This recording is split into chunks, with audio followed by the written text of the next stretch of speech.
say you love me, but Hey guys, and welcome to Rad or Fad, where I'm going to take different products and I'm going to test them out and I'm going to let you know if they are rad, aka totally worth buying, or if they're a fad, aka not worth it. My first rad or fad today, I'm going to be talking about the Etude House Look at My Eyes Cafe eyeshadows. These eyeshadows are really cheap. They run for like $2,500 and they come in a ton of shades. I think that they have well over 40 different shades. This one right here is a very glittery metallic-y finish, and this one right here is a satin finish. They also have a wide variety of different mattes if you like matte eyeshadows better. The question I had today was, are these really worth the money, or are they cheap for a reason? So what I'm going to do is I found shades that are similar in both my Naked palette and my Lorac palette, and I'm going to swatch all three and see if you can tell which one is from the Etude House palette, which one's from the Lorac palette, and which one's from the Naked palette. So here are my first three shades. So they're different shades of a light brown, taupey brown. Some are warmer than others, but I tried to keep it about as close as possible as I could. So these are the first three shades. So I don't know if you can tell. So these two were a darker shade and this one was a lighter shade. So if you can see, the pigmentation on all three is really good. This is one single swatch. For one swatch, I basically took my finger, I went in, I rubbed, I swatched, and that's it. I didn't do it twice, I didn't do it 3 times to build up color. This is a one swatch. Were you able to tell which one is Etude, which one is Lorac, and which one is from the Naked palette? So this one right here is from the Lorac 2 palette. It's the shade light brown. This one right here is the Etude House Look at My Eyes Cafe. And this one right here is from the Naked palette, the original one, and it is the shade Naked. The shade on this one was a warmer brown, and it also was lighter than the other two, so of course it swatched lighter, but as you can see, for one swatch, it was really good. But that's only mattes.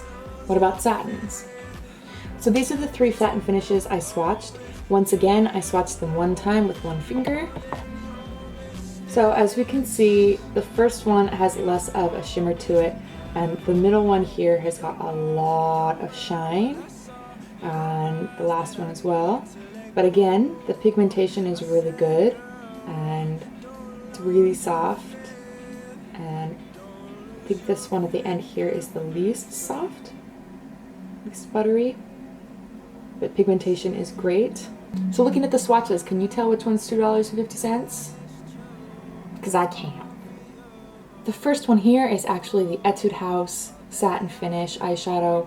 This one right here is Toasted from the Naked palette, and this one right here is Pewter from the Lorac Pro palette. So as you can see, again, pigmentation is really good and payoff is really good as well. It's just pretty good. Obviously, we're gonna have a little bit difference with a lot of glitter. So the more metallic and glittery you get, a lot of times eyeshadows tend to have not as much payoff and tend to be more flaky and dry, which is why sometimes you can buy a palette and so many of the colors are fantastic, and then there's just that one that doesn't work.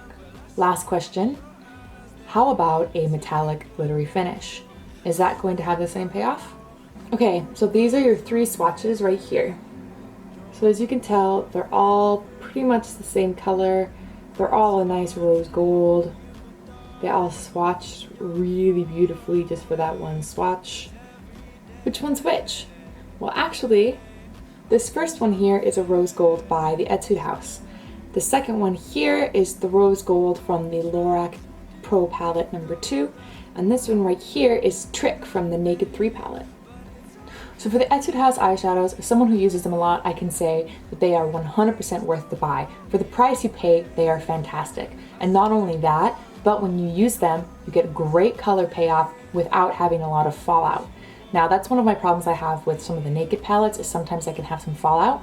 So for the fact that I can buy something for 2,500 won, which is about the equivalent of less than $2.50, and have the color payoff and pigmentation and stain power that these have, it's 100% worth the buy. I give it 2 thumbs up, it's rad. Let me know what you want to see next for Rad or Fad. If you want to see something that is a skincare item, you need to give me at least a month's notice so I can test it out for that whole month. It takes at least 28 days for the cells on your skin to turn over and for you to be actually able to see what a difference your new skincare product has made or not made. Don't forget, I have a giveaway going on.